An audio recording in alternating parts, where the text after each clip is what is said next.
गोपाला नहर पर मिली महिला की लाश, हत्या की आशंका।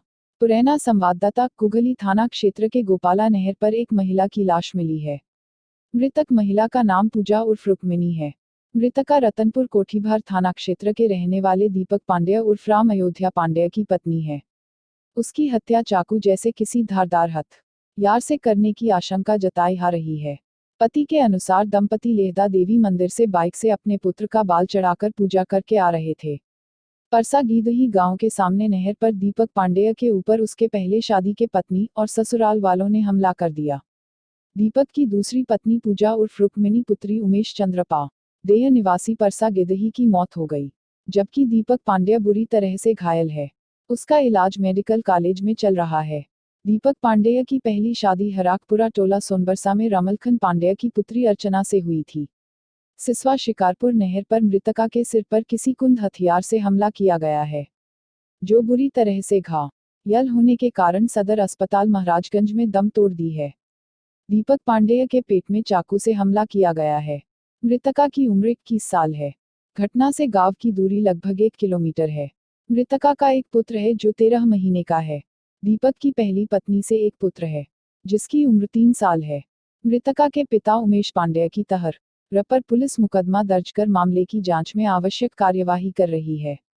दीपक पांडेय ने मृतका से लगभग 2 साल पूर्व प्रेम विवाह किया था। पुलिस लाश को लेकर पोस्टमार्टम हेतु भेज दी है। मृतका पूजा उर्फ रुक्मिणी के पिता उमेश चंद्र पांडेय की तहरीर पर घुगली थाना के थानेदार राजप्रकाश सिंह ने आईपीसी मुकदमा अपराध संख्या 236/18,304, 308, 323 के तहत दीपक पांडेय की पहली पत्नी के पिता आरोपी रामलखन पांडेय पुत्र अंबिका पांडे व 3 अज्ञात के खिलाफ मुकदमा दर्ज कर जांच किया जा रहा है। आज आएंगे पंजाब पंचायत चुनाव के परिणाम। पंजाब में 19 सितंबर को संपन्न हुए जिला परिषदों और पंचायत समितियों के मतदान के बाद आज 22 सितंबर परिणाम घोषित किए जाएंगे। मतदान की गिनती आज सुबह 10 बजे से शुरू होगी और 4 बजे तक सभी जिला परिषदों और पंचायत समितियों के परिणाम घोषित किए जाएंगे। पंचायत चुनावों के वोटों की गिनती के दौरान किसी तरह की चूक न हो, इसके लिए प्रशासनिक अधिकारियों द्वारा जगह जगह सुरक्षा के पुख्ता इंतजाम किए गए हैं। इन चुनावों के तहत जिला परिषद के कुल 354 और पंचायत समिति के लिए 2,900 सदस्य निर्वाचित किए गए हैं। बता दें कि राज्य में कुल 22 जिला परिषद और 150 पंचायत समितियां हैं। पेट्रोल की कीमतों में 12 पैसे प्रति लीटर की हुई बढ़ोतरी। नई दिल्ली। पेट्रोल की कीमतों में लगातार बढ़ोतरी जारी है। दूसरी ओर डीजल के दामों को लेकर लोगों को थोड़ी राहत मिली है। शनिवार को दिल्ली में पेट्रोल की कीमतों में 12 पैसे प्रति लीटर का इजाफा दर्ज किया गया। वहीं डीजल के दामों में लगातार तीसरे दिन कोई वृद्धि नहीं हुई। डीजल की कीमतें 73.87 रुपये प्रति लीटर पर स्थिर हैं, जबकि पेट्रोल बढ़कर 82.44 रुपये प्रति लीटर हो गया है। मुंबई में भी पेट्रोल की कीमतों में लगी आग बुझने का नाम नहीं ले रही है। यहां शनिवार को पेट्रोल के दामों में 11 पैसे प्रति लीटर का इजाफा हुआ है। शनिवार के पेट्रोल की कीमतें मुंबई में 89.80 रुपये प्रति लीटर हो गईं, जबकि डीजल के दामों में मुंबई में भी कोई इजाफा नहीं हुआ। यहां डीजल 78.42 रुपये प्रति लीटर की दर पर ही स्थिर रहा। आज भी सुरक्षित नहीं है महिलाएं। गोरखपुर। डी.एन. दानिश। गोरखपुर जिलाधिकारी कार्यालय पर महिला संघ उसके परिवार वाले ने न्याय की गुहार लगाई। महिला ने जिलाधिकारी महोदय को प्रार्थना पत्र सौंप यह बताया कि रात को शौच जाते समय गांव के ही निवासी दीपचंद, रविंद्र व उनके साथी ने अश्लील हरकत करते हुए छेड़खानी की। इसका विरोध करने पर उन लोगों ने घर आकर मुझे व मेरे परिवार वालों को मारा। प्रधानमंत्री जी ने फर्टिलाइजर प्लांट की आधारशिला रखी। प्रधानमंत्री नरेंद्र मोदी ने शनिवार को अपने ओडिशा दौरे के दौरान तालचर पहुंचकर फर्टिलाइजर प्लांट की आधारशिला रखी। इस दौरान उन्होंने कहा, लोगों ने प्रोजेक्ट के पूरा होने की उम्मीद छोड़ दी थी। अधिकारियों ने भरोसा जताया है कि इसका काम 36 महीने में पूरा हो जाएगा। मैं आपको विश्वास दिलाता हूं कि मैं 36 महीने बाद यहां फिर आऊंगा और इसका उद्घाटन करूंगा। यूपी के मुख्यमंत्री योगी आदित्यनाथ ने कहा कि सदाचार के मार्ग पर चले। गोरखपुर। दानिश। यूपी के मुख्यमंत्री योगी आदित्यनाथ ने कहा कि सदाचार के मार्ग पर चलने की प्रेरणा देना और अपने कर्तव्यों को पूरा करना ही हिंदू धर्म का उद्देश्य है। व्यक्ति के साथ समाज और संसार का कल्याण भाव ही धर्म है। हमने इसे किसी संकीर्णता के साथ नहीं जोड़ा। हमारे यहाँ अवतारों की परंपरा यही कहती है। यह बात उन्होंने ब्रह्मलीन महंत दिग्विजयनाथ और महंत अवेद्यनाथ के पुण्यतिथि समारोह में कही। लोक कल्याण के लिए समर्पित था जीवन। मुख्यमंत्री योगी ने कहा कि गोरक्षपीठ अपने पूज्य आचार्यों दिग्विजयनाथ और अवेद्यनाथ की स्मृति में इस कार्यक्रम को हर साल मनाती है। इन दोनों पूज्य संतों का जीवन जिस लोक कल्याण के लिए समर्पित था, उसी को ध्यान में रखते हुए समारोह में आयोजित होने वाली संगोष्ठियों का विषय निर्धारित किया गया है। मुख्यमंत्री ने कहा कि जब हमारी संस्कृति की बात आती है तो उसका निचोड़ परोपकार में संपन्न होता है। लोक कल्याण हमारी संस्कृति का ध्येय है। प्राचीन काल से जब दुनिया अंधकार में थी, उस समय भी भारत की गुरुकुल परंपरा में लोगों को सत्य का भाव कराया जाता था। आज भी सरकार उतना काम नहीं करती जितना धर्मार्थ और सांस्कृतिक संगठन द्वारा लोक कल्याण कराया जाता है। गोरखपुर, बाइक को रौंदते हुए पलटी जीप। गोरखपुर के गगहा इलाके के देवकली गांव के पास शनिवार देर रात तेज रफ्तार जीप बाइक सवार को रौंदते हुए पोल से टकराकर पलट गई। इस हादसे में बाइक सवार और जीप में बैठे 2 लोगों की मौके पर ही मौत हो गई, जबकि जीप में सवार 5 लोग घायल हो गए। घायलों को इलाज के लिए अलग अलग अस्पताल में भर्ती कराया गया है। सूचना मिलते ही मौके पर पहुंची पुलिस ने शव को कब्जे में लेकर पोस्टमार्टम के लिए भेज दिया। अंतरजनपदीय ट्रांसफर में पुरुषों को भी न्यूनतम सेवा में छूट की मांग। पुरैना संवाददाता टेक प्राथमिक शिक्षक एसोसिएशन के जिलाध्यक्ष महेंद्र वर्मा ने सूचित किया है कि तपसा ब्लॉक इकाई लक्ष्मीपुर का एक आवश्यक बैठक दिनांक 26 सितंबर को अपराह 1:15 बजे से बीआरसी लक्ष्मीपुर परिसर में होना है। उन्होंने बताया कि वर्तमान लक्ष्मीपुर ब्लॉक अध्यक्ष श्री राजेश सिंह जी का ट्रांसफर जमनगंज ब्लॉक में हो जाने के कारण लक्ष्मीपुर ब्लॉक इकाई का पुनर्गठन किया जाएगा। इसके साथ ही अंतरजनपदीय ट्रांसफर में पुरुषों को भी न्यूनतम सेवा में छूट देने एवं पदोन्नति हेतु सभी प्रा-0-V0 के प्रधानाध्यापक पद बहाल कराते हुए सभी रिक्त पदों पर पदोन्नति कराने हेतु आवश्यक अभियान को आगे बढ़ाने के लिए ली जाने वाली रणनीति पर आप सभी के सुझाव लिए जाएंगे। अतः लक्ष्मीपुर ब्लॉक के सभी शिक्षक भाइयों एवं शिक्षिका बहनों से निवेदन है कि उक्त बैठक में अधिक से अधिक संख्या में पहुंचकर तपसा संगठन को मजबूती देते हुए अंतरजनपदीय ट्रांसफर एवं पदोन्नति अभियान को सफल बनावें। गुंडों का आतंक, प्रबंधक ने बंद किया स्कूल। गोरखपुर के सहजनवा इलाके में मंचलों से परेशान होकर प्रबंधक ने स्कूल बंद करने का फैसला लिया है। स्कूल बंद होने के बाद पुलिस महकमे में हड़कंप मच गया है। बताया जा रहा है कि जवाहरलाल नेहरू इंटर कॉलेज तिलौरा में 2000 से अधिक छात्र छात्राएं पढ़ती हैं। विद्यालय खुलने और बंद होने के समय बाहर शोहदों की भीड़ लगी रहती है। विद्यालय आते जाते छात्राओं के साथ वे छेड़खानी करते हैं। मामला सामने आने के बाद एसएसपी शलभ माथुर ने इसे बेहद गंभीरता से लिया। उनके निर्देश पर 2 नामजद व 5 अज्ञात के खिलाफ मुकदमा दर्ज किया गया है। पुलिस आरोपियों की तलाश में छापेमारी कर रही है। तिलौरा स्थित जवाहरलाल नेहरू इंटर कॉलेज के प्रधानाचार्य ने विद्यालय के गेट पर बकायदा इसकी नोटिस भी चस्पा की है। इसमें उन्होंने लिखा है कि शोहदों और गुंडों के कारण विद्यालय बंद है। इस मामले में एसएसपी शलभ माथुर ने 12 घंटे के अंदर आरोपितों को गिरफ्तार करने और चौकी इंचार्ज को निलंबित करने का आदेश दिया है। प्रधानाचार्य कैलाश चौबे ने बताया कि 7 सितंबर को उन्होंने इस संबंध में पुलिस चौकी पर तहरीर दी, लेकिन चौकी इंचार्ज ने इसे गंभीरता से नहीं लिया। इस बीच गुरुवार को थरुआपार चौराहे पर शोहदों ने विद्यालय आ रही 11वीं की छात्रा को रोककर सरेआम छेड़खानी की। इस घटना के बाद प्रधानाचार्य और शिक्षकों ने आरोपितों को विद्यालय में बुलाकर समझाने का प्रयास किया तो वे मारपीट पर आमादा हो गए। विकासखंड खजनी में आज ब्लॉक प्रमुख पद के नवनिर्वाचित ब्लॉक प्रमुख विकास सिंह का शपथ ग्रहण। खजनी, दानिश एस.एम. त्रिपाठी। विकास खजनी में विश्वास होने के बाद उपचुनाव 17 सितंबर हुआ था, जिसमें विकास सिंह ने अपने प्रतिद्वंदी प्रत्याशी सपा समर्थित कपिल मुनि यादव को 78 मतों से पराजित कर विजय प्राप्त किया था। आज विकासखंड खजनी के प्रांगण में शपथ ग्रहण का कार्यक्रम उपजिलाधिकारी विजय नारायण सिंह द्वारा कराया गया। शपथ ग्रहण कार्यक्रम के अवसर पर मंचासीन पूर्व भाजपा के प्रदेश अध्यक्ष रमापति राम त्रिपाठी, प्रदेश कार्यकारिणी समिति सदस्य रमेश सिंह व पूर्व जिलाध्यक्ष अशोक सिंह के उपस्थिति में शपथ ग्रहण कार्यक्रम संपन्न हुआ। कार्यक्रम का संचालन प्रधान संघ अध्यक्ष केशव प्रसाद मिश्र ने किया। स्वागतक्रम में ब्लॉक प्रमुख खजनी विकास सिंह के बड़े भाई अटल बिहारी उर्फ गुड्डू सिंह रहे। क्षेत्र के सम्मानित जनमानस शपथ ग्रहण कार्यक्रम में उपस्थित रहा। संगीतमय माहौल में विकास खंड खजनी का परिसर दुल्हन की तरह शोभित रहा था। बप्पा की विदाई, जाने गणेश विसर्जन की विधि। अनंत चतुर्दशी के दिन श्री गणेश प्रतिमा का विसर्जन होता है।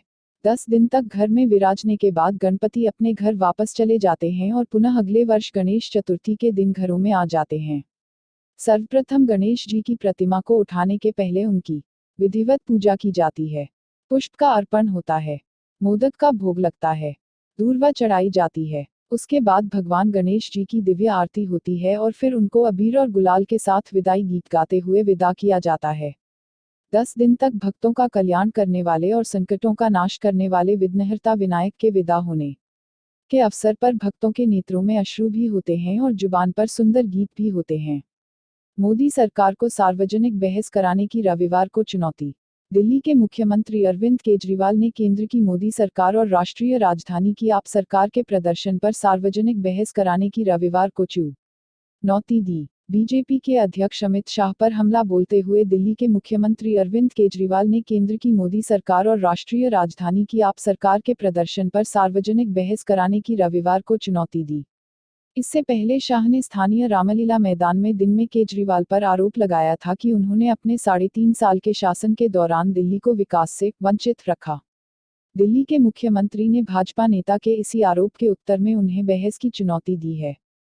केजरीवाल ने हिंदी में ताबड़तोड़ ट्वीट करते हुए लिखा, अमित शाह जी, जितने काम मोदी जी ने 4 साल में किए उससे 10 गुना ज्यादा काम हमने किए। मोदी जी ने जितने जनविरोधी और गलत काम किए, हमने एक भी ऐसा काम नहीं किया। उन्होंने लिखा है, मैं आपको चैलेंज देता हूं, आइए इसी रामलीला मैदान में इस पर एक खुली बहस हो जाए दिल्ली की सारी जनता के सामने। बाद में दिल्ली सरकार ने बयान जारी कर भाजपा प्रमुख के आरोपों को खारिज किया। शाह ने कहा था, केजरीवाल का एकमात्र मंत्र झूठ बोलना है। फरवरी में शुरू हो जाएगा गोरखपुर एम्स, योगी। गोरखपुर। उत्तर प्रदेश के मुख्यमंत्री योगी आदित्यनाथ ने गोरखपुर में कहा कि अगले साल फरवरी महीने तक गोरखपुर एम्स की शुरुआत हो जाएगी। उन्होंने कहा कि 2020 से गोरखपुर एम्स में एमबीबीएस की पढ़ाई भी शुरू हो जाएगी। सीएम योगी ने कहा कि इस महीने के अंत तक बीआरडी मेडिकल कॉलेज में 8 नए सुपर स्पेशलिटी वार्ड बनकर तैयार हो जाएंगे। इस महीने की शुरुआत में सीएम योगी ने बीआरडी मेडिकल कॉलेज में सीआरसी की स्थापना के लिए शासन की ओर से मुहैया कराई गई जमीन का भूमि पूजन किया थे। मुख्यमंत्री योगी आदित्यनाथ के साथ केंद्रीय सामाजिक न्याय एवं अधिकारिता मंत्री थावरचंद गहलोत, केंद्रीय स्वास्थ्य और परिवार कल्याण मंत्री जेपी नड्डा और जिले के आला अधिकारी मौजूद रहे थे। प्रेमी ने प्रेमिका से धोखा मिलने के बाद गोली मार ली। कानपुर। उत्तर प्रदेश के कानपुर एक प्रेमी ने प्रेमिका से धोखा मिलने के बाद गोली मार ली। आनन फानन में उसे इलाज के लिए अस्पताल ले जाया गया तो पता चला कि उसका दिल बाईं नहीं बल्कि दाईं तरफ है, जहां उसका इलाज चल रहा है। कल्याणपुर एसआईएस हॉस्पिटल के लिए रेफर कर दिया। कभी कभी रियल लाइफ की कहानी बन जाती है। हमीरपुर जिले के सतीश कुमार का पिछले 1 साल से लव अफेयर चल रहा था। किसी कारण रिश्ते में दरार आ गई तो उसने खुद को गोली मार ली। घटना 18 सितंबर की बताई जा रही है। जानकारी के मुताबिक 18 सितंबर को उसने अपने सीने में बाईं तरफ गोली मार ली। गोली की आवाज सुनकर घरवाले भागे और खून से लथपथ सतीश को अस्पताल ले गए। डॉक्टरों ने बताया कि शुरुआती जांच में लगा था कि इतनी नजदीक से चलाई गई गोली उसके दिल को भेद चुकी होगी और उसे बचाना मुश्किल होगा, लेकिन जब सीने का एक्सरे कराया गया तो डॉक्टर चौंक गए। सतीश का दिल सीने के दाईं तरफ धड़क रहा था और गोली उसका कुछ नहीं बिगाड़ सकी थी। एसआईएस हॉस्पिटल के ICU incharge doctor Dinesh Kumar Singh ने बताया कि जब घायल सतीश का एक्सरे किया गया तो पता चला कि सतीश का दिल बाईं तरफ न होकर दाईं तरफ है। गौरतलब है कि इंसानों का दिल बाईं ओर होता है, लेकिन हजारों में से किसी एक का दिल दाईं ओर होता है। हालांकि उसकी हालत गंभीर बनी हुई है। डॉक्टर दिनेश कुमार सिंह ने बताया कि उसके ऑपरेशन किए गए हैं और उसकी हालत अब काफी बेहतर है। स्काउट्स एवं गाइड्स सामाजिक क्षेत्रों में राष्ट्र निर्माण की एक महत्वपूर्ण कड़ी। राजेश सिंह, पुरैना संवाददाता, Uttar Pradesh. Bharat scout and guide Maharajganj का प्रदेश स्तरीय सांस्कृतिक समन्वय कार्यक्रम 24 सितंबर 2018 दिन सोमवार से 28 सितंबर 2018 तक गुरु गोरक्षनाथ स्नातकोत्तर महाविद्यालय जोगिया घुघली, महाराजगंज में जिला सचिव संजय कुमार मिश्र, जिला मुख्य आयुक्त विजय बहादुर सिंह, अध्यक्ष वीरेंद्र सिंह और जिला विद्यालय निरीक्षक महाराजगंज अशोक कुमार सिंह के नेतृत्व में शुरू हुआ। इस अवसर पर गो सेवा आयोग के सदस्य और कार्यक्रम के मुख्य अतिथि उदयभान मल ने कहा कि स्काउट एंड गाइड संस्था वास्तव में जीवन को दिशा और सेवा का भाव निर्माण करने का स्कूल है। जिला सचिव संजय कुमार मिश्र ने कहा कि अनुशासन से जीवन व्यवस्थित होता है तथा कार्यक्षमता भी बढ़ती है। भारत स्काउट एवं गाइड संस्था केवल परेड तक ही सीमित नहीं है, बल्कि समाज उनकी ओर आशा भरी निगाह से देखता है। राष्ट्रीय प्रशिक्षक हरिश्चंद्र श्रीवास्तव ने स्काउट गाइड के बारे में विस्तार से बताते हुए कहा कि 1907 में लॉर्ड बेडन पावेल ने जो स्काउट एंड गाइड का बीज रोपित किया था, वर्तमान में वह वटवृक्ष बन गया। उन्होंने कहा कि नई पीढ़ी में प्रबुद्धता और दूसरों की सहायता करने के गुण विकसित करना चाहिए। गुरु गोरक्षनाथ महाविद्यालय के प्रबंधक राजेश सिंह ने कहा कि स्काउट एवं गाइड द्वारा सामाजिक क्षेत्रों में योगदान राष्ट्र निर्माण की एक महत्वपूर्ण कड़ी है। मतदाता जागरूकता अभियान में स्काउट गाइड ने महत्वपूर्ण भूमिका निभाया है। इस अवसर पर ASOC मंडलायुक्त सप्तम मंडल गोरखपुर हीरालाल यादव, ASOC मंडलायुक्त बरेली श्रीमती सितार त्यागी, महाविद्यालय के प्राचार्य दयानंद पांड्या, बसंतपुर इंटर कॉलेज के प्राचार्य डॉक्टर कृष्ण कुमार आदि ने भी संबोधित किया।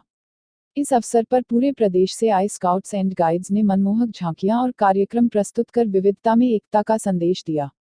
खजनी तहसील क्षेत्र प्राथमिक विद्यालय कमरदेवा खुर्द के अध्यापक नदारद खजनी दानिश S.M. त्रिपाठी, उत्तर प्रदेश सरकार भले ही शिक्षा पर विशेष बल दे रही है, लेकिन अपनी आदत से बाज नहीं आ रहे हैं गैर जिम्मेदार अध्यापक। आपको बताते चले, खजनी तहसील क्षेत्र के प्राथमिक विद्यालय कमरदेवा खुर्द की दशा देखने पर शिक्षा विभाग के गैर जिम्मेदार शिक्षक व जिम्मेदार अधिकारी पर गंभीर सवाल उठाई जा रही है। गांव के अभिभावक से लेकर ग्राम प्रधान भी इन शिक्षक से हार मान चुके हैं। उक्त विद्यालय में संकुल प्रभारी सहित 3 शिक्षक पोस्ट है, लेकिन किसी भी अध्यापक की उपस्थिति नहीं होती, बल्कि आए दिन ताला लटका हुआ मिलता है।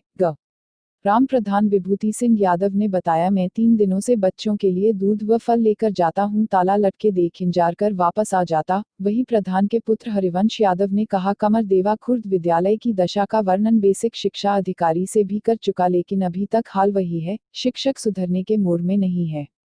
अगर यही दशा रही, आने वाले दिनों कोई गरीब व्यक्ति अपनी औलाद अनपढ़ रखेगा, लेकिन प्राथमिक विद्यालय में नामांकन नहीं करने देगा। मुख्यमंत्री के गृह जनपद में यह देखा जा रहा तो अन्य जनपदों की क्या हाल होगी। जब उच्च अधिकारी ही मौन है तो शिक्षक में भय कहां से होगा। बुधवार को गोरखपुर आएंगे योगी। मुख्यमंत्री योगी आदित्यनाथ बुधवार को हिमाचल प्रदेश के राज्यपाल आचार्य देवव्रत के साथ गोरखपुर आएंगे।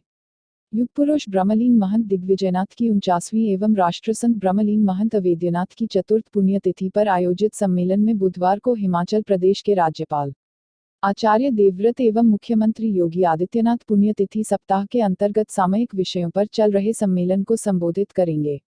बुधवार को सम्मेलन में भारतीय संस्कृति में गोसेवा का महत्व विषय पर चर्चा होगी। हालांकि मुख्यमंत्री के आगमन का प्रोटोकॉल अभी जारी नहीं हुआ है, लेकिन मंदिर में राज्यपाल के आगमन के मद्देनजर जरूरी तैयारियां शुरू हो गई हैं। संभवतः उसी दिन शाम को आचार्य देवव्रत के साथ ही लखनऊ लौट जाएंगे।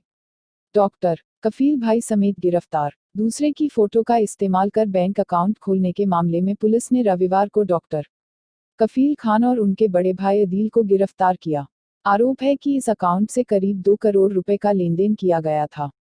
CO cantt police Prabhat Kumar ने बताया कि राजघाट निवासी मुजफ्फर आलम नाम के व्यक्ति ने डॉक्टर कफील और उनके अदील के खिलाफ तहरीर दी थी। इसमें उन्होंने आरोप लगाया था कि दोनों भाइयों ने 27 मई 2009 में उनकी फोटो लगाकर यूनियन बैंक में अकाउंट खोला था। यह अकाउंट फैजान नाम से खोला गया था। इसमें फर्जी ड्राइविंग लाइसेंस का भी इस्तेमाल किया गया था। पुलिस के मुताबिक मुजफ्फर आलम के दबाव बनाने के बाद 2014 में इस खाते को बंद कर दिया गया, लेकिन इस खाते से करीब 2 करोड़ रुपए का लेनदेन हुआ। इसमें डॉक्टर कफील खान ने 81,28,100 रुपए का डिमांड ड्राफ्ट बनवाया था। इसे डॉक्टर कफील ने अपने निजी कार्यों के लिए इस्तेमाल किया था। सीओ ने बताया कि फर्जी बैंक खाते से लेनदेन के मामले में पर्याप्त सबूत मिलने के बाद दोनों को गिरफ्तार किया गया है। उल्लेखनीय है कि मुजफ्फर आलम पहले अदील के साथ ही काम करते थे। वहीं गोरखपुर में पिछले साल ऑक्सीजन की कमी से हुई मौत के मामले में डॉक्टर कफील आरोपी है। वह जमानत पर बाहर है। इप्स सुरेंद्र दास सुसाइड केस में आया नया मोड़। आईपीएस सुरेंद्र दास खुदकुशी केस में सोमवार को नया मोड़ आ गया। सुरेंद्र दास के ससुर रावेंद्र सिंह लखनऊ में मीडिया के सामने आए और खुदकुशी को लेकर कई नए खुलासे किए।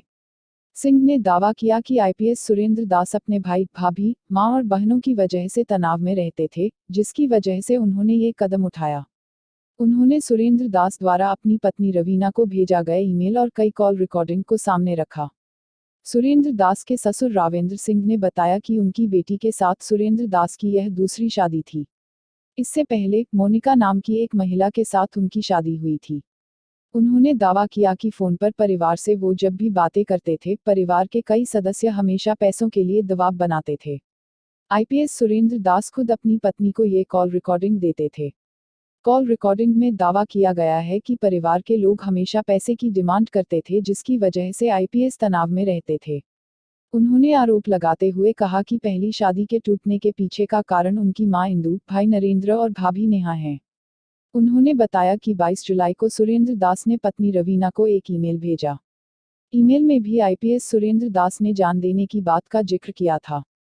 गोरखनाथ मंदिर में साप्ताहिक श्रद्धांजलि समारोह का आयोजन। गोरखपुर, रिपोर्टर साधना। महंत दिग्विजयनाथ की 49वीं और महंत अवेद्यनाथ की चौथी पुण्यतिथि पर गोरखनाथ मंदिर में साप्ताहिक 23-29 सितंबर श्रद्धांजलि समारोह आयोजित किया गया है। इसकी शुरुआत मुख्यमंत्री और गोरक्षपीठाधीश्वर योगी आदित्यनाथ करेंगे। इससे पहले शनिवार को शोभायात्रा निकाली जाएगी, फिर रामकथा होगी। कथा दिग्विजयनाथ सभागार में होगी। कथावाचक वाराणसी के स्वामी डॉक्टर रामकमल वेदांती होंगे। मंदिर के प्रधान पुजारी कमलनाथ ने बताया कि देश के अलग अलग शहरों से महंत आ रहे हैं।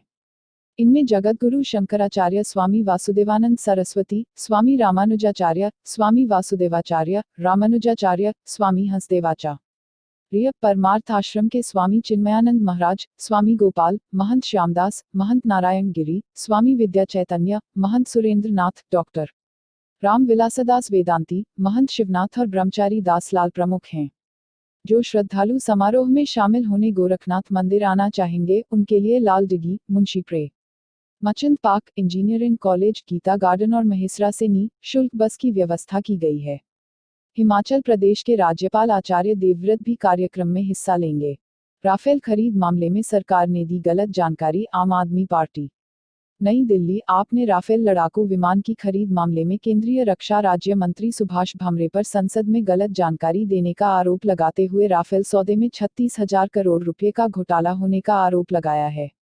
आपके राज्यसभा सदस्य संजय सिंह ने सोमवार को कहा, संसद में मैंने सरकार से पूछा था कि 540 करोड़ रुपए का लड़ाकू विमान 1670 करोड़ रुपए में क्यों खरीदा गया और लड़ाकू विमानों के निर्माण का अनुभव रखने वाली कंपनी HAL के बजाय 12 दिन पुरानी अनिल अंबानी की कंपनी को ठेका क्यों दिया गया।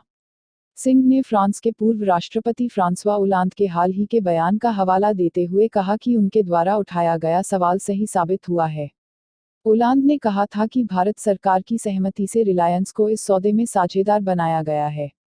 सिंह ने इस सौदे में 1000 करोड़ रुपए प्रति विमान की दर से गड़बड़ी होने का दावा करते हुए कहा कि यह स्वतंत्र भारत का अब तक का सबसे बड़ा रक्षा घोटाला है। पंडित दीनदयाल उपाध्याय जयंती के अवसर व्याख्यान का आयोजन। गोरखपुर, रिपोर्टर महेंद्र। विश्वविद्यालय के संवाद भवन में पंडित दीनदयाल उपाध्याय जयंती के अवसर पर आज 25 सितंबर को व्याख्यान का आयोजन किया गया। व्याख्यान का विषय एकात्म मानववाद एवं सामाजिक समरसता रखा गया था। कार्यक्रम में मुख्य वक्ता के रूप में हरेंद्र प्रताप, पूर्व विधान परिषद सदस्य पटना तथा मुख्य अतिथि के रूप में हर्ष सिंह चौहान, राष्ट्रीय संयोजक राष्ट्रीय जनजाति सुरक्षा मंच इंदौर मौजूद रहे। कार्यक्रम की अध्यक्षता प्रो विजय कृष्ण सिंह कुलपति, दीनदयाल उपाध्याय गोरखपुर विश्वविद्यालय गोरखपुर ने की। इस मौके पर अपने संबोधन में मुख्य वक्ता हरेंद्र प्रताप ने कहा कि आजादी के बाद जिनके हाथ में सत्ता मिली, उन्होंने भारत क्या है उसे जानने का कभी प्रयास नहीं किया। वह विदेशों की नकल करने में लगे रहे। इस नकल के कारण हम अपनी धर्म, संस्कृति और परंपराओं को भूलते जा रहे हैं। उन्होंने कहा कि आज पूरे विश्व में फ्रॉड लोगों की जमात है, इन पर विश्वास मत करो। उन्होंने माया कैलेंडर सहित कई विदेशी भविष्यवक्ताओं का जिक्र करते हुए कहा कि उन्होंने अब तक जितने भी अनुमान लगाए और जितनी भी भविष्यवाणियां की वह सब गलत साबित हुए, जबकि हमारे यहाँ का ज्योतिष विज्ञान आज भी 100% खरा उतरता है। उन्होंने कहा कि ज्यादा पढ़कर धन कमाना हमारा ध्येय नहीं होना चाहिए, बल्कि शिक्षा का उद्देश्य जनसेवा होनी चाहिए। कार्यक्रम के मुख्य अतिथि हर्ष सिंह चौहान ने अपने संबोधन में कहा कि किसी किताब पर शोध करने के बजाय सामाजिक चिंतन पर शोध किया जाना चाहिए। कार्यक्रम की अध्यक्षता कर रहे कुलपति प्रोफेसर वीके सिंह ने कहा कि विश्वविद्यालय में पंडित दीनदयाल उपाध्याय की प्रतिमा इस सोच के साथ लगाई गई है कि छात्र उनके बारे में जानें और उनके जीवन से प्रेरणा लें। कुलपति ने कहा कि भारत एक जमीन का टुकड़ा नहीं है, इसमें ममतत्व की भावना है, हम इसे देश नहीं भारत माता के रूप में जानते हैं। उन्होंने कहा कि हमारी सामाजिक संरचना ऐसी थी कि यहाँ कोई बेरोजगार नहीं था, सभी के पास रोजगार था, लेकिन पाश्चात्य संस्कृत और बाजारीकरण ने यह ढांचा बिगाड़ दिया। कुलपति ने कहा कि शिक्षा का प्रसार लोक कल्याण की भावना से हो, यह हमारा प्रयास होना चाहिए।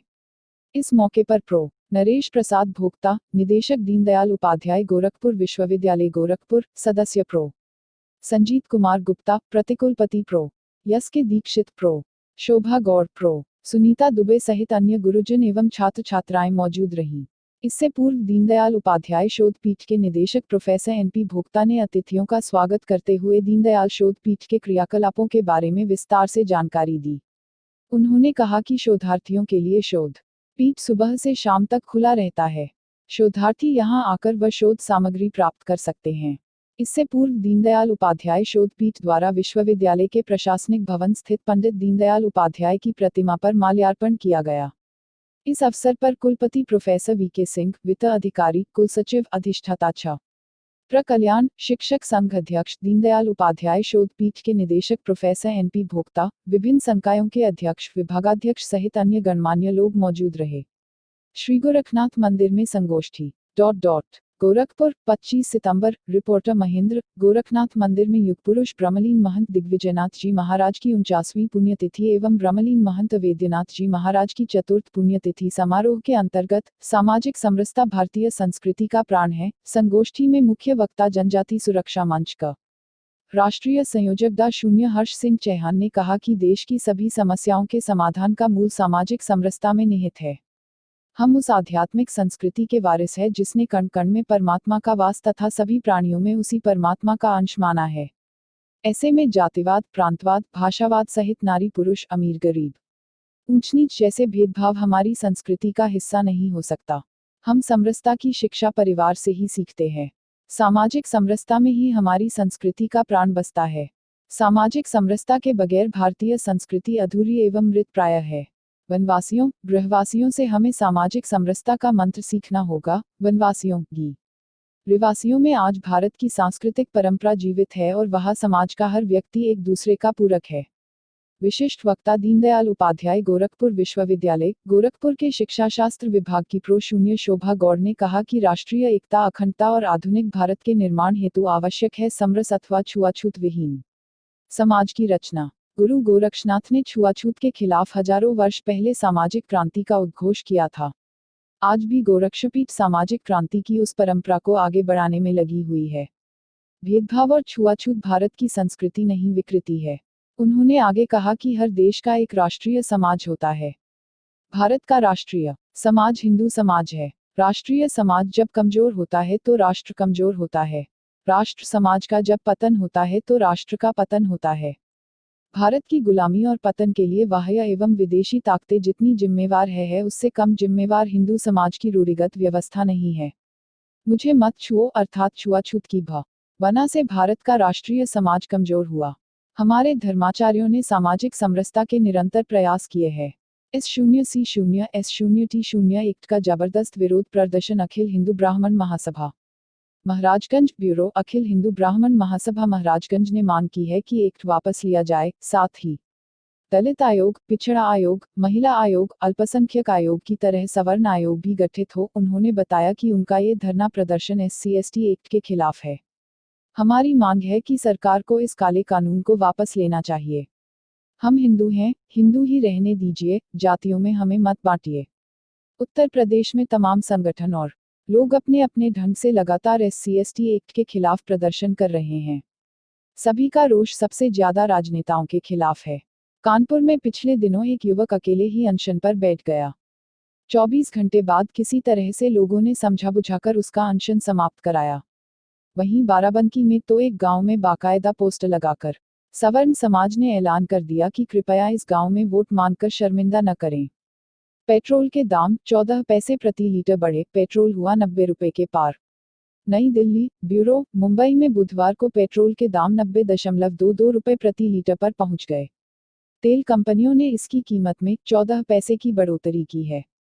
2 दिन पहले पेट्रोल यहां 90.08 रुपये प्रति लीटर बिक रहा था।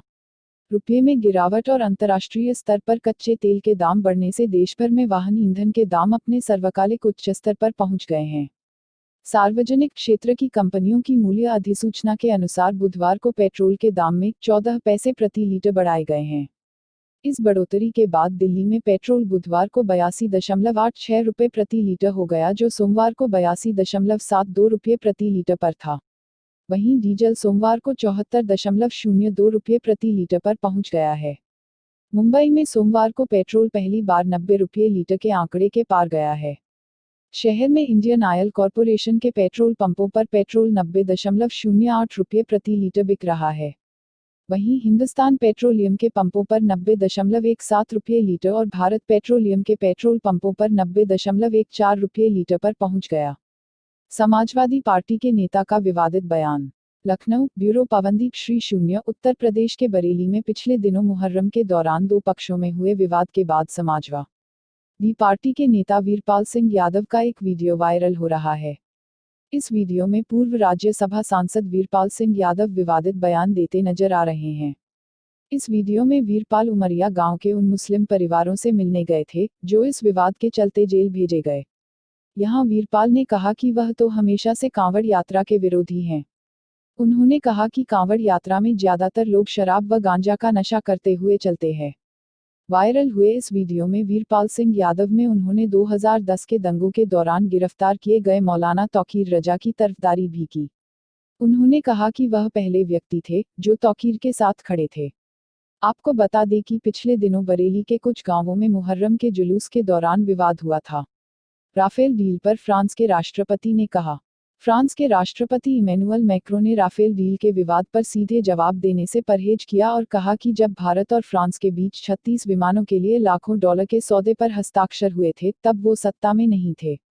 संयुक्त राष्ट्र महासभा के दौरान रिपोर्टर लोगों ने उनसे पूछा कि क्या भारत सरकार ने अनिल अंबानी के रिलायंस डिफेंस को भारत के साथी के रूप में लेने के लिए फ्रांसीसी सरकार या राफेल के निर्माता दासौल्त को प्रस्तावित किया था, जैसा कि दावा किया गया है पूर्व फ्रांसीसी राष्ट्रपति फ्रांसवा ओलांद द्वारा। इमैनुअल मैक्रों ने अपनी प्रतिक्रिया में सीधे आरोपों का खंडन नहीं किया।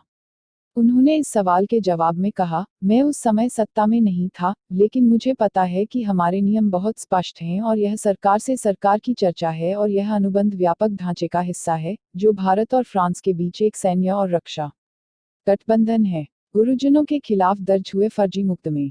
गोरखपुर 26 सितंबर गोरखपुर विश्वविद्यालय के गुरुजनों के खिलाफ दर्ज हुए फर्जी मुकदमे एवं SC/ST एक्ट लगने के विरोध में टाउन हॉल गांधी प्रतिमा से धरना प्रदर्शन किया। बता दें कि DDU में दर्शन शास्त्र के शोध छात्र दीपक कुमार ने 2 सितंबर को जहर खाकर आत्महत्या की कोशिश की थी। दोस्तों ने उसे अस्पताल में भर्ती कराया था।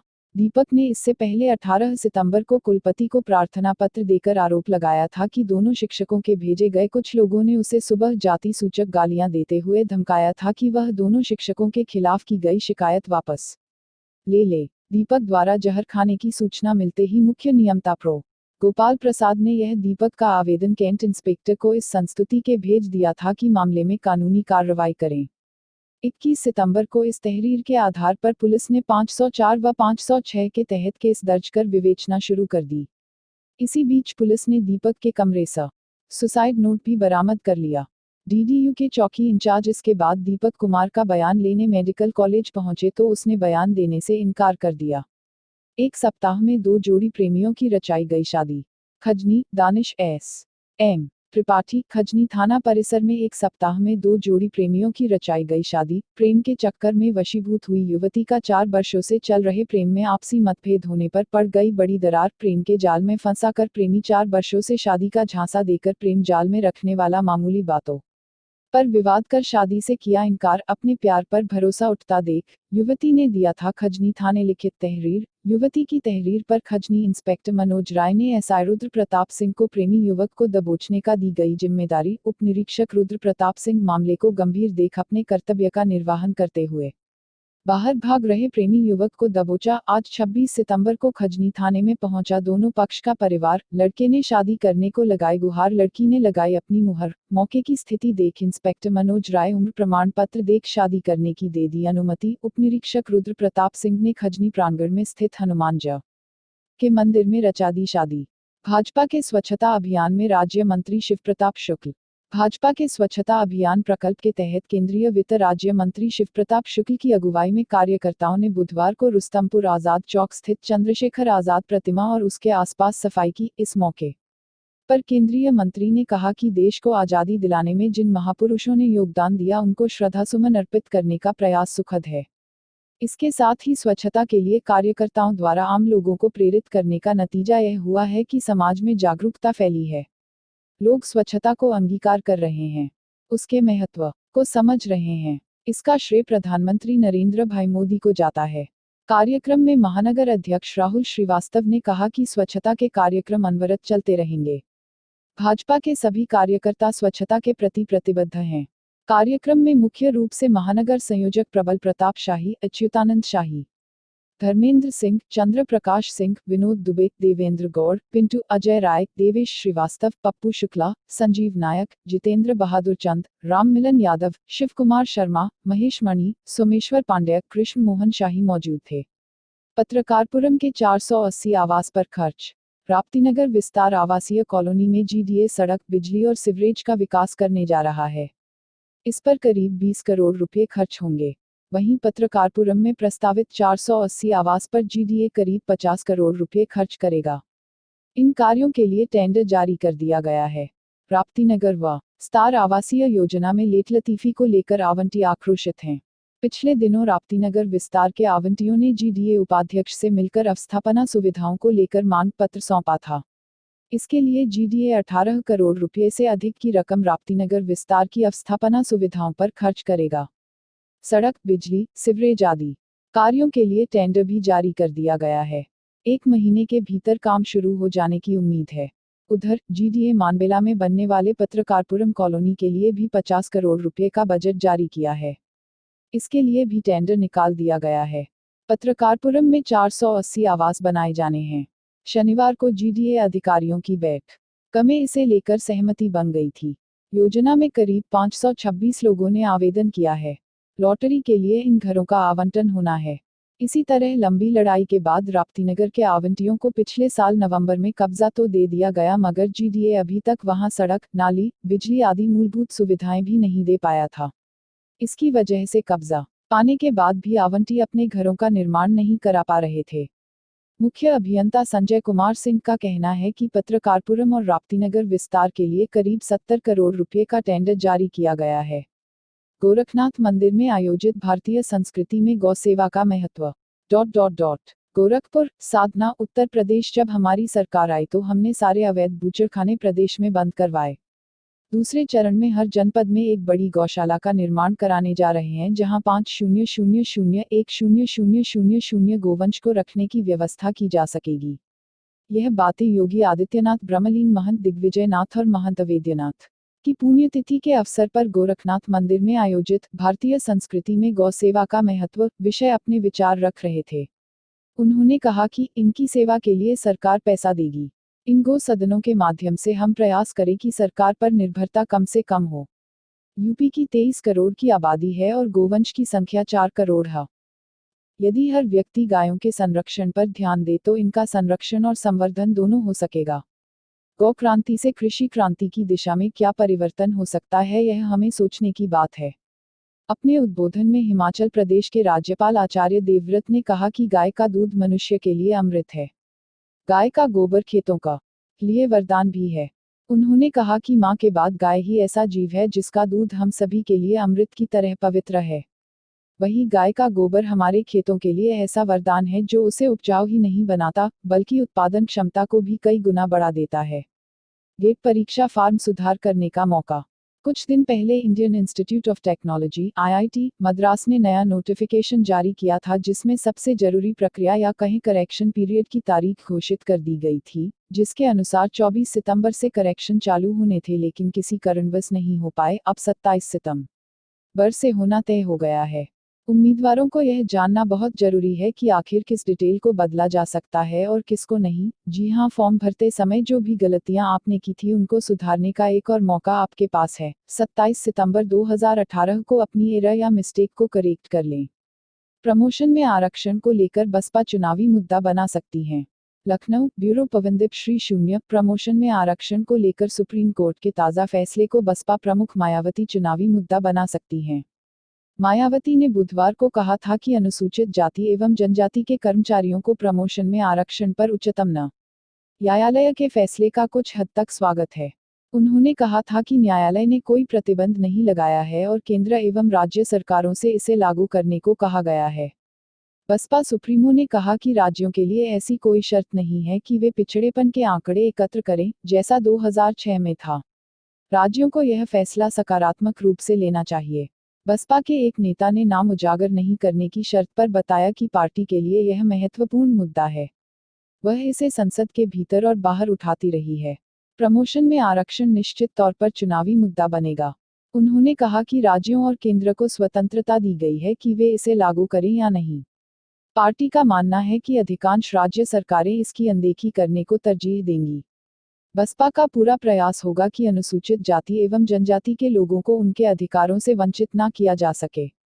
अयोध्या के मामले में सुप्रीम कोर्ट में सुनवाई। नई दिल्ली, अयोध्या के राम मंदिर बाबरी मस्जिद विवाद से जुड़े एक मामले में सुप्रीम कोर्ट में गुरुवार को सुनवाई हुई।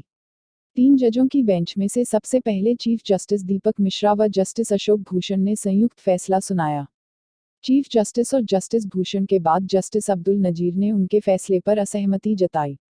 राम जन्मभूमि बाबरी मस्जिद मालिकाना हक विवाद पर सुप्रीम कोर्ट के 1994 के फैसले पर बड़ी पीठ द्वारा पुनर्विचार करने की मांग लेकर दायर याचिकाओं पर गुरुवार को आए फैसले की मुख्य बातें। 1. जस्टिस दीपक मिश्रा और जस्टिस अशोक भूषण ने कहा कि पुराना फैसला उस वक्त के तथ्यों के मुताबिक था। इस्माइल फारूकी का फैसला मस्जिद की जमीन के मामले में था। 2. जस्टिस भूषण ने कहा कि फैसले में 2 राय, एक मेरी और एक चीफ जस्टिस की, दूसरी जस्टिस नजीर की। मस्जिद में नमाज पढ़ना इस्लाम का अटूट हिस्सा नहीं है। उन्होंने कहा कि इस्माइल फारूकी के फैसले पर दोबारा विचार की जरूरत नहीं।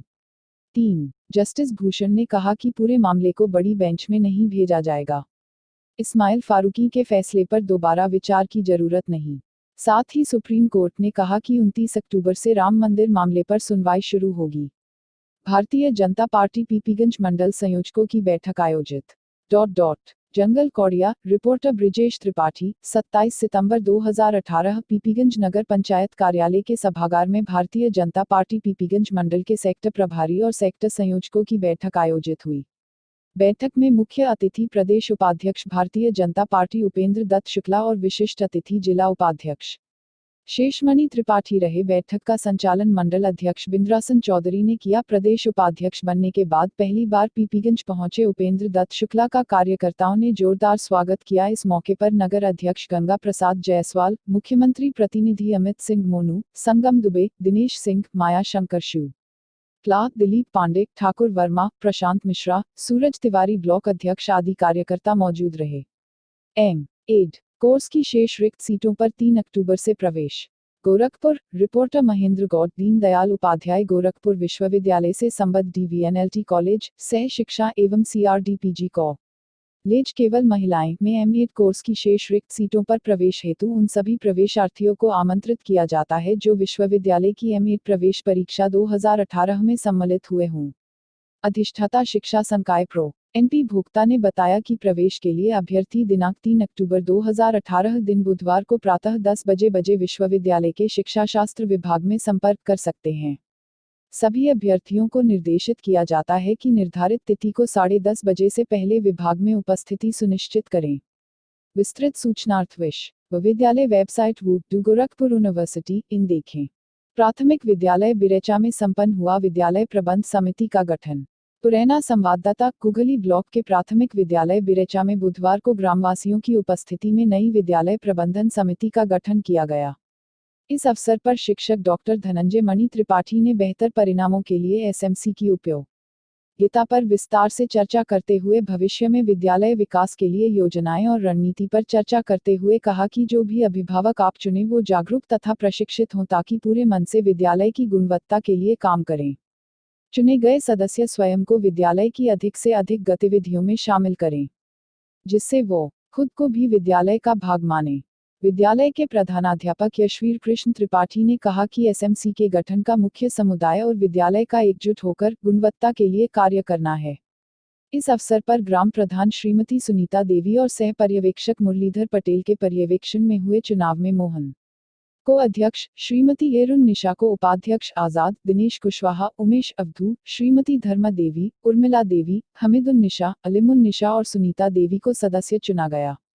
असगर को ग्राम प्रधान द्वारा नामित सदस्य तथा विद्यालय के प्रधानाध्यापक यशवीर कृष्ण त्रिपाठी को सचिव नामित किया गया। एएनएम और लेखपाल को पदेन सदस्य नामित किया गया। संकट में एलआईसी, डूब न जाए आपके बीमा की रकम। केंद्र सरकार ने देश में सरकारी बैंकों के सामने खड़ी एनपीए कोष्ठक एनपीए नॉन परफॉर्मिंग एसेट्स की समस्या को निपटाने की नई कवायद शुरू की है। साल के शुरुआत में बैंकों को एनपीए से मुक्त कराने के लिए जनवरी में केंद्र सरकार ने 2.1 लाख करोड़ रुपए के रिकैपिटलाइजेशन प्रोग्राम को मंजूरी दी।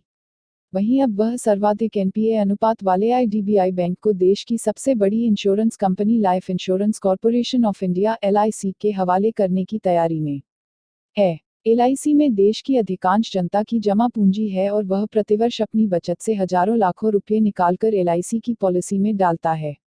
इस पैसे के सहारे उसका और उसके परिवार का भविष्य सुरक्षित रहता है। लेकिन अब केंद्र एक सरकारी बैंक को बचाने की कवायद में इसे एलआईसी के हवाले करने जा रही है। इसका साफ मतलब है कि आप प्रतिवर्ष जो पैसा एलआईसी की पॉलिसी के लिए बतौर प्रीमियम जमा करते हैं, अब उसका इस्तेमाल बैंक को डूबने से बचाने के लिए किया जाएगा। स्वच्छ भारत समर्थ भारत की आधारशिला है। गोरखनाथ मंदिर में पुण्यतिथि समारोह। गोरखपुर, रिपोर्टर महेंद्र गौड। 27 सितंबर, गोरखनाथ मंदिर में युगपुरुष ब्रह्मलीन महंत दिग्विजयनाथ जी महाराज की 49वीं पुण्यतिथि एवं ब्रह्मलीन महंत वेद्यनाथ जी महाराज की चतुर्थ पुण्यतिथि समारोह के अंतर्गत स्वच्छ भारत समर्थ भारत की आधारशिला है विषयक सम्मेलन में मुख्य अतिथि भारत सरकार के पूर्व अवगृह राज्य मंत्री परमार्थाश्रम के अध्यक्ष स्वामी चिन्मयानंद सरस्वती ने कहा कि भारत एक नए युग में प्रवेश कर चुका है। भारत में ऋषि और कृषि पर आधारित ज्ञान, विज्ञान और सामर्थ्य तथा समृद्धि का नवीन मार्ग प्रशस्त हो चुका है। दुनिया में भारत की यश प्रतिष्ठा के पुनर्स्थापन का नवयुग के हम साक्षी बन रहे हैं। ईश्वर की कृपा से भारत को एक ऐसा प्रधानमंत्री तथा उत्तर प्रदेश को एक ऐसा मुख्यमंत्री प्राप्त हुआ है जो जगत गुरु भारती की पूर्ण प्रतिष्ठा के यज्ञ में दिन रात अपनी कर्माहुति डालने में तल्लीन है। योग, अध्यात्म, धर्म एवं संस्कृति की प्रतिष्ठा एवं दुनिया में उसकी स्वीकार्यता हेतु भारत के प्रयत्न का रथ अहनिश बढ़ रहा है। समर्थ और समृद्ध भारत की पृष्ठभूमि तैयार हो चुकी है। ऐसे में भारत के शासन प्रशासन के साथ साथ जनता का एक एक प्रयत्न, एक एक कदम महत्वपूर्ण है। स्वच्छ भारत अभियान इसी समर्थ भारत अभियान की आधारशिला है। भारत आचार विचार का देश है। हम ईश्वर द्वारा रचित भारत भूमि के निवासी है। धर्म, अध्यात्म हमारी पहचान है। ऐसे में स्वच्छता हमारी इसी आध्यात्मिक विरासत की देन है। स्वच्छता से तन और मन के साथ साथ हमारे आसपास के परिवेश को शुद्धता हमारे समाज की और राष्ट्र की श्रीवृद्धि होगी। भारत के यशस्वी प्रधानमंत्री माननीय नरेंद्र मोदी जी ने जब भारत के लाल किला से 15 अगस्त 2014 को स्वच्छता के अभियान का आह्वान किया तो बहुतों को यह समझ में ही नहीं आया कि यह स्वच्छता अभियान समर्थ भारत अभियान का श्री गणेश है। उन्होंने कहा कि जिंदगी वंदगी बन सके इसके लिए सगंदगी के खिलाफ स्वच्छता अभियान को जन आंदोलन बनाना होगा। तीर्थ, देवस्थान, चिकित्सालय, विद्यालय, स्टेशन सहित सभी स्थानों को स्वच्छ और अंदर रखने की जिम्मेदारी जनता की भी है। स्वच्छता को हमें आचरण का हिस्सा बनाना होगा।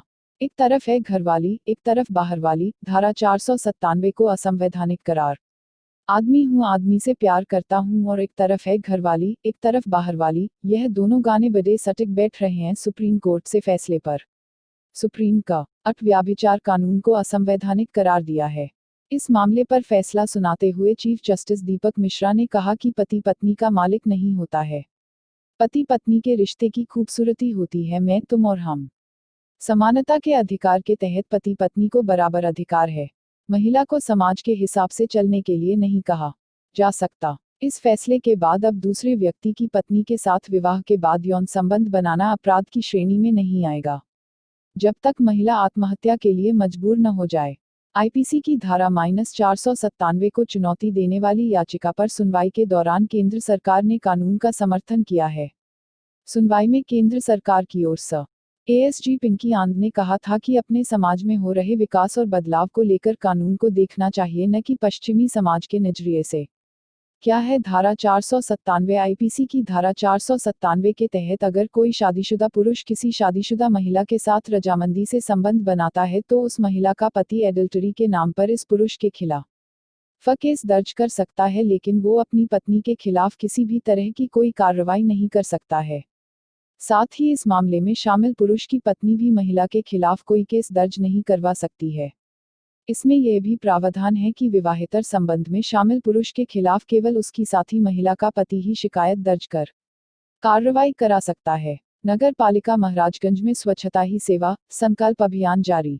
Maharajganj bureau report. नगर पालिका महाराजगंज में सदर विधायक जयमंगल कन्नौजिया व नगर पालिका अध्यक्ष कृष्ण गोपाल जायसवाल के नेतृत्व में स्वच्छता ही सेवा कार्यक्रम के तहत मुँह शून्य शिवनगर में सफाई अभियान का आगाज हुआ तथा इसके अलावा कार्यक्रम में परियोजना अधिकारी सत्येंद्र तिवारी व मुख्य विकास अधिकारी राम सिंहासन प्रेम के तत्वाधान में सड़क के किनारे पड़े हुए कूड़े को उठाकर कूड़ेदान में डाला व मोहल्ले की गलियों में घूम घूमकर लोगों को स्वच्छता के प्रति जागरूक भी कराया। सफाई अभियान के इसी क्रम में सदर विधायक जयमंगल कन्नौजिया ने कहा कि हम सभी लोग दृढ़ संकल्पता के साथ यह सौगंध ले कि इस होने वाली गंदगी की हम लोग सफाई रखते हुए इसे अपनी दिनचर्या का हिस्सा बनाएं तथा सफाई के प्रति कटिबद्ध रहे एवं गंदगी से होने वाली बीमारियों के शारीरिक एवं आर्थिक क्षति से बचा जा सके व गंदगी से होने वाली बीमारियों से कम का एक हिस्सा या इससे अधिक दवा में खर्च हो जाता है, जिसे स्व जागरूक हो इसे बचाया जा सकता है। इसी क्रम में मुख्य विकास अधिकारी राम सिंहासन प्रेम ने कहा कि पूरा देश स्वच्छता के प्रति जागरूक हुआ है तथा देश के प्रधानमंत्री व मुख्यमंत्री ने भी इस अभियान को काफी गंभीरता से लिया है। स्वच्छता हमारे जीवन का अभिन्न हिस्सा है तथा आसपास गंदगी न होने दें। नगर पालिका अध्यक्ष कृष्ण गोपाल जायसवाल ने अपने वक्तव्य में कहा कि राष्ट्रपिता महात्मा गांधी जी ने कहा था कि अंग्रेजों से आजादी तो मिल गई किंतु असली आजादी तो तब मिलेगी जब हमारा भारत स्वच्छ होगा। सफाई अभियान में सभासद रामप्रीत मुंशी, अजय जायसवाल, अमर सेन, सरोज पांडेय व महिलाओं के अलावा मोहल्ले वासी भी इस सफाई में बढ़ चढ़कर हिस्सा लिया। राष्ट्रभक्ति से सराबोर गीतों के माध्यम से कार्यक्रम की रोचकता में चार चांद लगाए स्काउट। संवाददाता कुगली महाराजगंज छोटाऊ। भारत स्काउट और गाइड के तत्वावधान में श्री गुरु गोरक्षनाथ स्नातकोत्तर महाविद्यालय जोगिया घुघुली में 5 दिवसीय राज्यस्तरीय सांस्कृतिक समन्वय कार्यक्रम के चौथे दिन राष्ट्रीय एकता व लोक कलाओं पर आधारित नृत्य और गीतों के कार्यक्रमों की प्रस्तुति हुई। इस अवसर पर मुख्य अतिथि के रूप में पूर्व चेयरमैन और गुरु गोरक्षनाथ महाविद्यालय के संरक्षक अवकाश प्राप्त प्रधानाचार्य वीरेंद्र सिंह तथा विशिष्ट अतिथि के रूप में अखिल भारतीय प्राथमिक शिक्षक संघ के अध्यक्ष संजय मिश्र रहे। कार्यक्रम की शुरुआत शाम 4 बजे से शुरू हुआ, जिसका शुभारंभ मुख्य अतिथि वीरेंद्र सिंह ने फीता काटकर किया।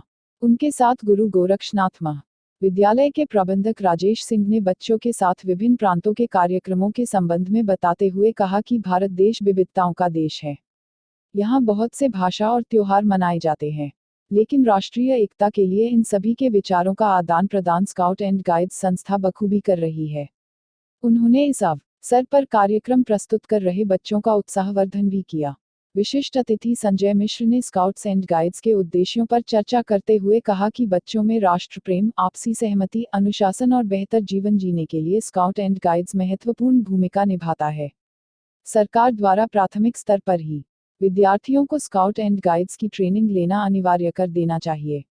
कार्यक्रम के प्रारंभ में लोक नृत्यों की श्रृंखला में पंचायत इंटर कॉलेज परतावल के छात्रों ने फरुआही नृत्य प्रस्तुत किया। वहीं जेके मोंटेसरी घुघली के बच्चों ने राष्ट्रभक्ति से सराबोर गीतों के माध्यम से कार्यक्रम की रोचकता में चांद लगा दिए। वाराणसी मंडल ने शिव तांडव नृत्य प्रस्तुत करते हुए लोगों का ध्यान अपनी तरफ खींचा। गोरखपुर मंडल महाराजगंज के चोखराज तुलसियान इंटर कॉलेज के स्काउट्स ने संदेशे आते हैं गीत पर आधारित कार्यक्रम प्रस्तुत किया। वही कार्यक्रम स्थल गुरु गोरक्षनाथ पीजी कॉलेज के छात्रों ने मोरनी नृत्य प्रस्तुत करते हुए लोगों के दिलों में अपनी खास पहचान बनाई। बस्ती मंडल के बच्चों ने भोजपुरी बिरहा की अद्भुत प्रस्तुति देकर के सबको अपने साथ झूमने के लिए मजबूर कर दिया। इस दौरान मऊ मंडल ने झूमर नृत्य की अद्भुत प्रस्तुति दी। आजमगढ़ मंडल के बच्चों ने आतंकवाद को मुद्दा बनाकर शानदार प्रदर्शन किया। इलाहाबाद मंडल ने भारत माता कार्यक्रम प्रस्तुत कर दर्शकों का मन मोह लिया। उन लोगों ने इलाहाबाद मंडल की विशेषता कुंभ में बटोहिया नृत्य की जीवंत प्रस्तुति दी। इस दौरान अनुज कुमार, शिक्षक डॉक्टर धनंजय मणि त्रिपाठी, वीरेंद्र यादव, बंधु मध्यसिया, सतीश लाल श्रीवास्तव, नंद किशोर गोंड, ग्राम प्रधान प्रतिनिधि बिरेचा सुग्रीव साहनी, ग्राम प्रधान भरत शुक्ला, बीटीसी हेड शैलेंद्र बहादुर सिंह, जिला मुख्यायुक्त सप्तम मंडल गोरखपुर हीरा लाल यादव, सितारा त्यागी, हरिश्चंद्र श्रीवास्तव, जिला कमिश्नर रामनारायण, जिला प्रशिक्षक व मंच का संचालन कर रहे उमेश कुमार, सहायक कमिश्नर शशांक गुप्त, विभिन्न मंडलों से आए यूनिट लीडर रीता कहकशा बानो, केशव तिवारी, संदीप मल, संदीप पटेल, प्रमोद, अबू अनस, संजय भारती, ओमकार चौधरी, नीतीश कुमार गुप्त, सर्विस रोवर्स अटल, सोनू नायक, श्रवण, पवन शर्मा, प्रधानाचार्य दयानंद पांड्या, बीटीसी विभागाध्यक्ष अमित घोष, समस्त प्रशिक्षक व श्री गुरु गोरक्षनाथ महाविद्यालय परिवार उपस्थित थे। जूते मोजे पाकर खिले नौनिहालों के चेहरे। पुरैना संवाददाता। सर्व शिक्षा अभियान के तहत परिषदीय प्राथमिक विद्यालयों में बच्चों के लिए कई निःशुल्क योजनाएं संचालित की जा रही हैं।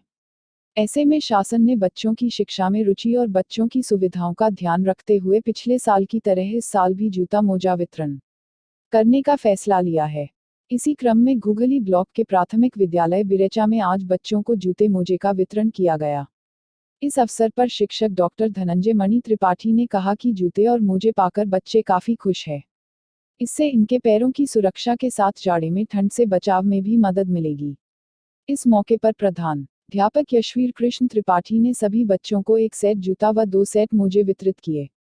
इस मौके पर प्रधान प्रतिनिधि सुग्रीव, एसएमसी अध्यक्ष मोहन, शिक्षक अतुल कुमार मिश्र और विद्यालय प्रबंध समिति के सदस्य सुनीता देवी, हमीदुन निशा, धर्मा देवी, उमेश, राजेश और ग्राम प्रधान द्वारा नामित सदस्य असगर आदि मौजूद थे। अपने फायदे के लिए नियमों में ढील देना संविधान के मौलिक अधिकारों का हनन है। केशव मणि त्रिपाठी। आज पूरे देश के साथ साथ प्रदेश में भी 1 अप्रैल 2005 के बाद नियुक्त होने वाले कर्मचारियों में नई पेंशन योजना एनपीएस को लेकर दिन ब दिन रोष बढ़ता जा रहा है। विरोध होना भी लाजिमी है। बड़ी विचित्र बात है कि सरकारी कर्मचारी लोकतंत्र में जिन सरकारों को मां का दर्जा देते हैं वही मां अपने बच्चों को बुढ़ापे में भूखे मरने के लिए छोड़ रही है। यह सच है कि सरकारी सेवा क्षेत्र में नौकरियों के अवसर समय के साथ साथ कम हुए हैं, फिर भी आज जिन लोगों को सरकारी क्षेत्र में नौकरी मिल रही है संतोष उन्हें भी न है। इसकी मुख्य वजह है पहले तो नौकरी का अनुबंध पर मिलना, दूसरा सबसे बड़ी चिंता जो इस समय इन कर्मियों के लिए बनी हुई है वो है सेवाकाल के बाद बिना पेंशन के बुढ़ापा। आखिर पेंशन की चिंता क्यों जायज है? इन्हीं कुछ एक पहलुओं पर आज हमारे इंडियन न्यूज एरा INE के सीनियर रिपोर्टर DM त्रिपाठी ने उत्तर प्रदेशीय प्राथमिक शिक्षक संघ महाराजगंज के जिलाध्यक्ष केशव मणि त्रिपाठी से बातचीत कर पुरानी पेंशन के मुद्दे पर उनकी राय जानी। प्रस्तुत है उनसे हुई वार्ता के प्रमुख अंश। INE मणि जी, पुरानी पेंशन क्यों जरूरी है? जब भारतीय संविधान ने सबको समानता का अधिकार दिया है तो व्यवस्था ने समय के साथ अपने उद्देश्यों की पूर्ति के लिए इसको समानता की जगह असमानता में कैसे बदल दिया? केशव मणि त्रिपाठी। देखिए, बात हो रही है पुरानी पेंशन की, तो मैं आपको बता दूं कि 1 अप्रैल 2005 के बाद सरकारी क्षेत्र में नियुक्त होने वाले कर्मियों के लिए केंद्रीय व राज्य सरकारों ने पुरानी पेंशन बंद कर दी, उसकी जगह नई पेंशन स्कीम शुरू कर दी गई। शुरू में इसका जितना विरोध होना चाहिए था वह नहीं हो पाया। किसी भी चीज या योजना के परिणाम उसके लागू होने के 10-15 वर्षों बाद सामने आते हैं। यहाँ भी यही हुआ। जो 10-12 वर्षों बाद नई पेंशन स्कीम के परिणाम या दुष्परिणाम जो भी कहे सामने आ रहे हैं। अब जो कर्मी 1 अप्रैल 2005 के बाद नियुक्त हुए हैं उसे 10-15 वर्ष के सेवाकाल बाद मात्र 1000 के लगभग पेंशन मिल रही है। इस बात से कोई भी मुंह नहीं मोड़ सकता कि मात्र 1000 की पेंशन पर एक सेवानिवृत्त व्यक्ति कैसे ना वह अपने परिवार का पेट पाल सकता है। INE एक जनप्रतिनिधि चुने जाने के बाद वे ताउम्र पुरानी पेंशन के हकदार बन जाते, जबकि सरकारी कर्मचारियों को नई पेंशन मिल रही है। केशव मणि त्रिपाठी। ये कैसा समानता का अधिकार है कि एक ही पद पर नियुक्त कर्मी जब सेवानिवृत्त होते हैं तो एक कर्मी को 25,000 की पेंशन और दूसरे को उतने ही सेवाकाल बाद 1000 की पेंशन मिलती है? आखिर ये कैसी समानता है? हमारी सरकारें इतना भी नहीं समझ पाई कि सरकारी कर्मियों के लिए तो न्यू पेंशन स्कीम एनपीएस लागू कर दी, लेकिन खुद के लिए वही पुरानी पेंशन, मतलब माननीय चाहे 1 वर्ष तक निर्वाचित रहे उसे पुरानी पेंशन और कर्मचारी चाहे 20 वर्ष का कार्यकाल पूरा कर ले उसे 1000 की नामात्र पेंशन। इस देश का दुर्भाग्य कहें या नेताओं का सौभाग्य, एक बार जनप्रतिनिधि चुने जाने के बाद वे ताउम्र पेंशन के हकदार बन जाते हैं, भले ही वह अपना 5 वर्ष का कार्यकाल पूरा भी ना कर पाएं। नई और पुरानी पेंशन में मूलभूत विसंगतियां क्या है? केशव मणि त्रिपाठी। मैं नई व पुरानी पेंशन के तकनीकी पहलुओं पर नहीं जाना चाहता, मैं तो उन सामाजिक पहलुओं पर सबका ध्यान आकर्षित करना चाहता हूं जिसकी तस्वीर बहुत दर्दनाक है। सबसे मुख्य बात, पुराने कर्मियों का जीपीएफ कटता है जो सरकारी खजाने में जाता है और ब्याज भी वर्तमान दर का देय होता है। वहीं नई पेंशन स्कीम में कर्मचारी का सीपीएफ कटता है जिसमें कर्मचारी के मूल वेतन की 10% राशि कटती है, जबकि इतनी ही राशि सरकार या नियोक्ता द्वारा डाली जाती है। यह सब राशि शेयर बाजार में लगती है, इसे सरकारी खजाने में नहीं रखा जाता। यहाँ भी सरकार ने एक कर्मी की जमा पा को बाजार के हवाले कर दिया। कोई गारंटी नहीं। कर्मचारी पहले जीपीएफ अपनी मर्जी से जमा करवा सकता था, लेकिन अब नई पेंशन स्कीम के तहत चाहकर भी बचत नहीं कर सकता। इस तरह तो भविष्य में बड़ी संख्या में सेवानिवृत्त लोग अनाथ और बेसहारा हो जाएंगे। केशव मणि त्रिपाठी। एक कर्मचारी पहले जीपीएफ अपनी मर्जी से जमा करवा सकता था, लेकिन अब नई पेंशन स्कीम के अधीन कर्मी चाहकर भी बड़ी बचत नहीं कर सकता। इससे बड़ा मजाक क्या हो सकता कि जहां कर्मचारी जितनी राशि जमा कर रहे हैं उनकी वह राशि शेयर बाजार में जाकर कम हो रही है। अंत में भी तरह तरह की औपचारिकताएं पूरी करने पर अपने जमा की पूरी पूंजी नहीं मिल पाती। आज सामाजिक सुरक्षा सभी के लिए जरूरी है। आज चाहे गांव हो या शहर, वर्तमान में एकल परिवारों का चलन है, संयुक्त परिवार अब नहीं रहे। एक कर्मी जिसने 15-20 साल सरकारी नौकरी करने के बाद अपने बच्चों व परिवार पर अपनी सारी जमा पूंजी खर्च की, लेकिन जब बुढ़ापा आया तो वही बच्चे माँ बाप को छोड़कर चले जाते हैं। इससे दुखदाई और क्या हो सकता है कि अपनी जमा पूंजी को खत्म कर एक इंसान को सरकार ने भी बेसहारा छोड़ दिया, वहीं उसके अपने भी छोड़ गए। सरकार का कहना है कि पुरानी पेंशन से देश का वित्तीय घाटा बढ़ा है। इस संदर्भ में आप क्या कहना चाहते हैं? केशव मणि त्रिपाठी। मैं सरकार से भी कुछ प्रश्नों का समाधान चाहूंगा कि यदि पुरानी पेंशन से देश का वित्तीय घाटा बढ़ा तो क्या माननीयों की पेंशन से यह घाटा नहीं बढ़ा होगा? एक बात समझ नहीं आई कि यदि 1 अप्रैल 2005 के बाद नियुक्त होने वाले कर्मचारियों की पुरानी पेंशन स्कीम बंद कर दी, तो फिर 1 अप्रैल 2005 का बाद चुने जाने वाले माननीयों की पेंशन क्यों बंद नहीं की? यहाँ से हमारी सरकारों की अंग्रेजी हुकूमत व नीतियों की यादें तरोताजा हो जाती है। ऐसी नीतियों से यह आभास जरूर होता है कि वह भी ऐसे ही होंगे, क्योंकि उन्होंने भी नियम आम लोगों के लिए बनाए थे, खुद के लिए नहीं। लंबित मांगों को लेकर U0 सरकार को किया आगाह आंगनबाड़ी कर्मचारी एवं सहायिका संघ महाराजगंज। श्री शून्य आदित्य मिश्र व भोला सिंह। आंगनबाड़ी कर्मचारी एवं सहायिका एसोसिएशन ने जनपद मुख्यालय पर 3 दिवसीय धरना प्रदर्शन किए जाने का व लंबित मांगों को लेकर धरना प्रदर्शन करने की चेतावनी U0 सरकार को दी है। पूर्व में दिए गए ज्ञापन पर सुनवाई न होने के संदर्भ में पुनः 1 अक्टूबर 18 को धरना प्रदर्शन करने का निर्णय लिया है, तथा जिलाधिकारी को दिए जाने वाले ज्ञापन में मानदेय में बढ़ोतरी की मांग की जाएगी। तथा 3 दिवसीय धरना प्रदर्शन में हम लोग 2 अक्टूबर को गांधी जयंती मनाने के साथ धरना प्रदर्शन जारी रखते हुए 003-10/2018 को पुनः जिलाधिकारी महोदय को ज्ञापन दिया जाएगा एवं 29 अगस्त 2018 को मुख्यमंत्री द्वारा सदन में किए गए वादे के अनुसार आज तक कोई निर्णय नहीं आया। ज्ञापन देने के बाद 30 अक्टूबर 2012 तक मानदेय बढ़ोतरी जारी न करने पर रैली के माध्यम से चेतावनी दी जाएगी। तथा प्रदेश मुख्यालय लखनऊ में शांतिपूर्ण ढंग से धरना प्रदर्शन किया जाएगा तथा किसी भी अप्रिय घटना का जिम्मेदार शासन प्रशासन होगा। Chemist and druggist welfare association के बैनर तले भारत बंद का आह्वान। महाराजगंज। Bureau report. महाराजगंज स्थित जिला परिषद मार्केट गांधी पार्क में chemist and druggist welfare association के बैनर तले दवा व्यवसायियों ने मोदी सरकार द्वारा पारित ऑनलाइन दवा उपलब्ध कराने के संदर्भ में बीजेपी शून्य सरकार का जमकर विरोध जताया व नारेबाजी की। अध्यक्ष ज्ञानेंद्र नाथ द्विवेदी, नगर अध्यक्ष विकास कुमार चौरसिया के तत्वाधान में दवा दुकानों का भारत बंद का आह्वान किया तथा महाराजगंज में सभी दवा व्यवसायियों ने अपनी अपनी दुकानों को बंद कर विरोध जताया एवं रैली निकाली। आयोजित रैली गांधी पार्क से जनपद मुख्यालय जिलाधिकारी कार्यालय तक पहुंचकर ज्ञापन दिया तथा अपनी समस्याओं को माननीय प्रधानमंत्री तक पहुंचाने का अनुरोध किया। इसी क्रम में अध्यक्ष ज्ञानेंद्र नाथ द्विवेदी ने वार्ता के क्रम में विरोध जताया। ते हुए कहा कि बीजेपी शून्य सरकार की यह योजना असफल साबित होगी, क्योंकि मरीज जब तक ऑनलाइन दवा मंगाएगा तब तक उसके साथ अनहोनी होने व घटना घटित हो सकती है। वर्तमान बीजेपी शून्य सरकार के इस रवैये से जनता का अहित होने के सिवाय शेष कुछ होने वाला नहीं है। इसी संदर्भ में नगर अध्यक्ष विकास चौरसिया ने भी सरकार के इस फैसले का पुरजोर विरोध किया। रैली प्रदर्शन में महामंत्री देवेश राय, नगर कोषाध्यक्ष राकेश पटेल, देवेंद्र मणि त्रिपाठी, संजय पटेल, कमलेश गुप्ता, मुस्तफा कमाल आदि मौजूद रहे। पूर्व माध्यमिक विद्यालय रुद्रपुर खजनी में पुलिस अधीक्षक ग्रामीण ज्ञान प्रकाश चतुर्वेदी ने किया वृक्षारोपण। गोरखपुर पुलिस अधीक्षक ग्रामीण ज्ञान प्रकाश चतुर्वेदी ने जाते जाते बच्चों को दिए उचित मार्गदर्शन। खजनी तहसील के अंतर्गत ग्राम सभा रुद्रपुर में स्थापित पूर्व माध्यमिक विद्यालय रुद्रपुर खजनी के प्रांगण में पुलिस अधीक्षक ग्रामीण ज्ञान प्रकाश चतुर्वेदी व इंस्पेक्टर खजनी मनोज कुमार राय ने किया वृक्षारोपण। ग्राम प्रधान प्रतिनिधि प्रेम शंकर मिश्रा व प्रधानाध्यापक राजेश पांडे, प्रधानाध्यापक बालमुकुंद मिश्रा ने वृक्षारोपण किया। पुलिस अधीक्षक ग्रामीण ज्ञान प्रकाश चतुर्वेदी ने बच्चों को अपने नाम की तरह, जो खुद एक ज्ञान के भंडार हैं, उन्होंने बच्चों के बीच में जाकर उनकी मन की बात सुनकर उनको भी अच्छी शिक्षा बढ़ो के प्रति सम्मान जैसी बातें बताएं। मौके पर ओम प्रकाश रावत, राकेश सिंह गोरख, प्रजापति, हेमंत कुमार, रीना राय, तारा देवी, गरिमा दुबे, ब्लॉक मंत्री संतोष त्रिपाठी, अन्य सम्मानित लोग मौजूद रहे। उत्तर प्रदेश की बनी दवा में मिला पोलियो का खतरनाक टाइप 2 विषाणु। भारत सहित पूरी दुनिया से पोलियो का टाइप 2 विषाणु खत्म हो चुका है, लेकिन अब उत्तर प्रदेश के गाजियाबाद में एक कंपनी द्वारा बनाई गई पोलियो की पिलाई जाने वाली दवा में यह विषाणु मिलने से हड़कंप मच गया है।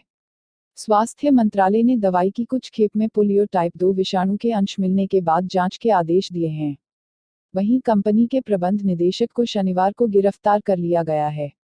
सिर्फ सरकार संचालित टीकाकरण कार्यक्रम के लिए पोलियो की दवाई की आपूर्ति करने वाली बायोमेड प्राइवेट लिमिटेड के प्रबंध निदेशक को गिरफ्तार कर लिया गया। केंद्रीय दवा नियामक ने इस मामले में एक प्राथमिकी दर्ज की है। Drug controller general of India ने कंपनी से अगले आदेश तक दवा का उत्पादन, बिक्री और विपणन रोकने को कहा है।